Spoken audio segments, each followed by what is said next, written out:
Have you ever wondered about the story behind the sweet, juicy watermelon you enjoy on a hot summer day? In Vietnam, this beloved fruit is tied to a legendary figure, a man whose story of resilience, hard work, and a little bit of luck has been passed down for generations. This is the tale of Mai An Tiêm and the miraculous red melon. Long ago, during the reign of the Hung kings, there lived a man named Mai An Tiêm. He was not born into royalty. In fact, he was originally a slave, purchased to serve in the palace. But an Tiêm was different. He was exceptionally intelligent, strong, and incredibly hard-working. His remarkable talents and virtuous character did not go unnoticed. The Hung king himself was so impressed that he freed An Tiêm from servitude, appointed him as a high-ranking official, and even gave him his own daughter, the princess, in marriage. From that day on, Mai An Tièm's life was a dream come true. He lived in a grand mansion, enjoyed wealth and status, and was admired by everyone in the kingdom. Life was perfect, or so it seemed. One day, An Tièm's household was flooded with rare and precious gifts from well-wishers and dignitaries.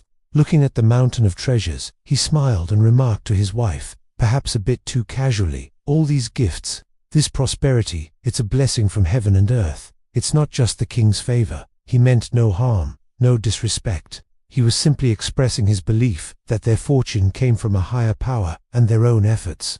But in the royal court, walls have ears. Someone overheard his words and, eager to stir up trouble, twisted them and reported them to the Hung king. The king, upon hearing this, was consumed with rage. He saw An Tièm's comment not as a statement of faith, but as a sign of arrogance and deep ingratitude. "He thinks his success is his own doing, that my favor means nothing." The king fumed. He felt his generosity had been thrown back in his face. But the king also remembered An Tièm's past merits and could not bring himself to order his execution. Instead, he devised a punishment he believed was more fitting.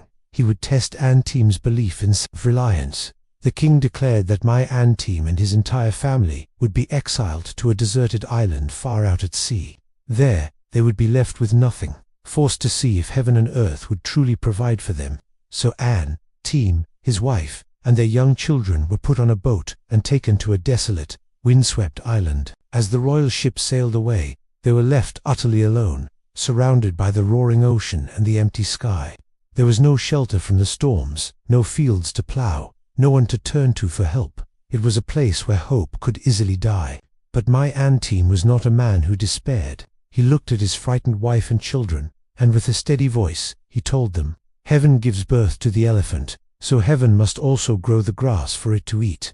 As long as we have our hands and our will to work, we will not perish." His words gave them strength. Together, they started their new life. They gathered branches and leaves to build a small, crude hut for shelter. They scoured the island for edible roots and wild plants. They learned to collect morning dew for fresh water, to fish in the shallow reefs, and to set simple traps for small birds. Life was brutally hard. Every day was a struggle for survival, a constant battle against hunger, thirst, and the elements. But they endured, day after day, holding on to the hope that their hard work would see them through. One afternoon, as An Tiêm was walking along the shore, he noticed a flock of strange, dark birds he had never seen before. They landed on the sand, pecked at something, and then flew away, leaving behind a few small, shiny black seeds. An Tiêm was curious. He picked them up, feeling their smooth, hard shells. Instead of dismissing them, he saw a glimmer of possibility. He took the seeds to a patch of land near the shore, where the soil was moist, and carefully planted them. He had no idea what they were, but it was a chance, and he was willing to take it. He watered them and watched over them every day. A few days later, tiny green sprouts pushed through the soil. Soon, these sprouts grew into long, sprawling vines that crept across the ground. Before long, large, round, green fruits began to form on the vines. They were smooth and heavy. An Tiêm waited patiently, watching them grow bigger and bigger. When he felt one was ripe, he carefully picked it and cut it open.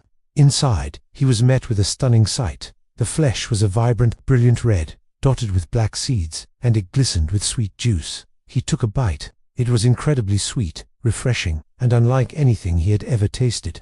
He rushed back to his family and exclaimed, "This must truly be a gift from heaven. Our hard work has been rewarded." The family rejoiced. These miraculous melons were not just delicious, they were a source of life. They quenched their thirst and filled their stomachs.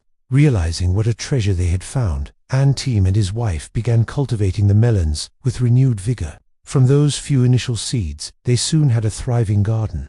The vines covered large parts of the island, and the abundance of sweet, red melons ensured they would never go hungry again. They had not only survived, were beginning to thrive, and Tiem was a clever man. He knew that these amazing fruits could be their ticket back home. He came up with a brilliant idea. He began carving his name and a short message onto the tough green rinds of the ripest melons.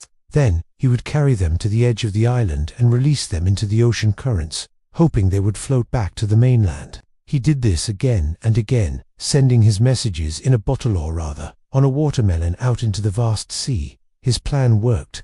One day, a group of fishermen far away found one of these strange, marked fruits floating in the water. Curious, they brought it ashore. When they cut it open and tasted its sweet, red flesh, they were amazed. They had never seen or tasted anything like it. Following the carvings, they learned the melon was from a man named Mai An Tiêm. The story of the mysterious floating fruit spread quickly, eventually reaching the royal court. The melon was presented to the Hung king. When the king heard the story and saw the name carved on the rind, he was stunned. He learned that Mai An Tiêm was not only alive, but had managed to create a prosperous life on that barren island through his own intelligence and relentless hard work. The king was deeply moved and filled with remorse. He realized his anger had been misplaced. An Tiêm wasn't arrogant, he was resilient. The king said to his court, "A man of such character, such strength, cannot be forsaken. He has proven his worth." He immediately ordered a royal vessel to set sail for the deserted island and bring Mai An Tiêm and his family back to the kingdom. The reunion was a joyous one. When An Tiêm returned, he wasn't met with scorn, but with honor and celebration. The king welcomed him back, restored his title, and rewarded him handsomely for his incredible perseverance. He granted An Tiêm land on the mainland, specifically to cultivate his wonderful melons. From that day forward, the sweet red melon, the watermelon, spread throughout the land. It became a favorite fruit of the Vietnamese people, a symbol of good fortune, family, and resilience. People called it by many names, but it was most famously known as Mai An Tiêm watermelon. And so, the story of the man who turned exile into opportunity, who found treasure in a deserted land, and who brought the watermelon to Vietnam, is a legend that continues to inspire us to this day. It reminds us that with hard work, a hopeful heart, and a bit of ingenuity, we can overcome even the harshest of circumstances. Thank you so much for watching. If you enjoyed this story, please give this video a thumbs up and subscribe to the channel for more fascinating legends from around the world. We'll see you in the next one.